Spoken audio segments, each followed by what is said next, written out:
Bilolo. Mogira, Mogira lori ozafo, Mogira, Mogira lori ozafo, Mogira lori ozafo, mwele munyo mawe munyo ozafo, ozafo, Mogira, Mogira lori ozafo,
Mande ou pas confondre l'amour avec émotion.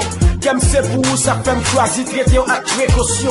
Les démons d'amour, autres t'appellent toujours notre division. Ça fait me pas faire notre hypothèse pour pas notre illusion. Baby, trust me, you are all my life. And I'm so proud I got life, cause you still my wife. You te promet me que rien, mais me crois pas j'oublier. C'est ça qui fait, on m'a dit ça, yo, puis me crois pas j'aime quitter. Pour ma chaîne au sang, pour faire ça, tu me désactiver, mais vous parlez de contrôler.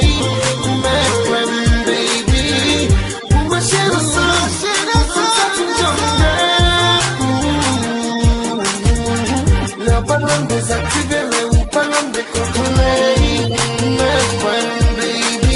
Pas discours pas yo mais ça quand même dévoilé.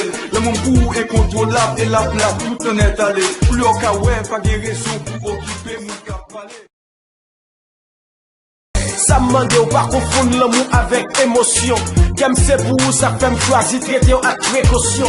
Les démons d'amour, j'en tape toujours notre division. Ça fait me pas bien faire notre hypothèse pour pas notre illusion. Baby, trust me, you are all my life. And I'm so proud I got life, cause you still my wife. Je te promets me que rien, mais me crois pas j'oublier. C'est ça qui fait, on m'a dit ça, yo, puis me crois pas j'aime quitter. Pour ma chaîne au sang, pour faire ça, tu me mais vous parlez de désactiver, mais vous parlez de contrôler. Mais friend, baby, pour ma chaîne au sang, pour faire ça, tu me les parlons de désactiver, mais vous parlez de contrôler. Mais friend, baby. Pas discours pas yo mais ça quand même dévoilé. Le monde pour incontrôlable et la place tout en est allé. Plus au cas ouais pas de raison pour occuper mon cap palais.